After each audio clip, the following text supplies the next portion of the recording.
On est de retour en 1986, toujours le jour de Noël, et qu'est-ce qui accompagne le Daisy Man dont je vous ai parlé la dernière fois?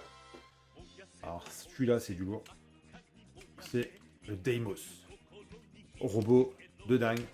Je pense que c'est mon jouet préféré de tous les jouets que j'ai dans ma collection.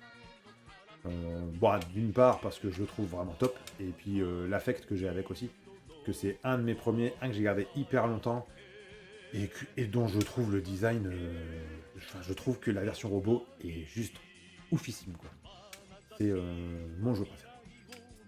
Donc c'est le quatrième robot que j'ai eu quand j'étais gosse. Alors la transformation, je vous montre.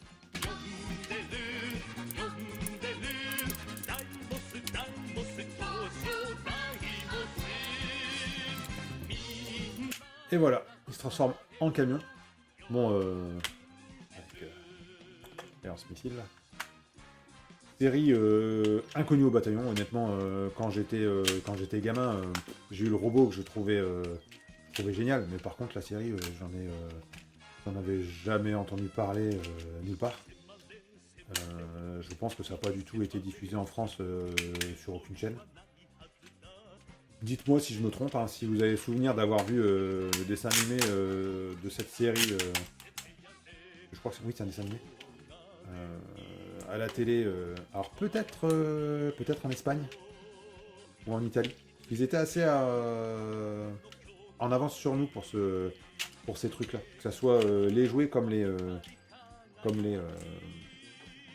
comme les séries. Italie et Espagne, ils étaient pas mal à fond par rapport à nous.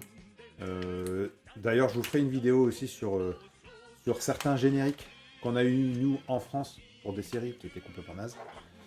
Et eux ont gardé à l'époque les thèmes des génériques Jap qui sont de ouf. Donc super robot, transformation un petit peu délicate à vrai dire. Alors celui-ci c'est pas le mien, c'est pas celui que j'ai eu quand j'étais gosse parce que c'est pareil, c'est un jouet avec lequel j'ai extrêmement joué. Donc il était défoncé, pété, les trucs derrière la pété, ces trucs la pété. Enfin j'ai vraiment beaucoup joué avec. Alors ça doit être un jouet diecast, c'est clair que c'est du solide, mais par contre pour des gosses, c'était génial qu'on puisse avoir ça. Alors j'avoue que c'était une chance de pouvoir avoir ce genre de jouet parce que c'est quand même des jouets qui, même à l'époque, coûtaient une blinde. Et je remercie mes parents d'avoir pu m'offrir ce genre de jouet. Mais c'était clairement pas fait pour jouer, quoi. C'était trop fragile. Enfin, en tout cas, ouais, à l'usure, c'est sympa quand tu le transformes deux fois, machin, que tu joues un peu, et encore, faut faire gaffe. Mais tu finissais par le déglinguer. Alors, la preuve en est, c'est qu'il y en a certains qui ont réussi à traverser les âges en étant en très bon état. Et je vous montre.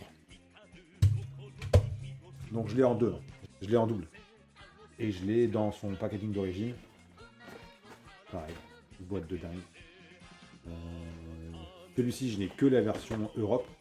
Parce que déjà, j'ai eu du mal à trouver cette version-là à un prix correct. Le packaging est juste dingue. Et c'est le packaging que moi j'ai eu quand j'étais gamin. Donc c'est vraiment le packaging avec lequel j'ai un gros affect. Je le trouve juste génial.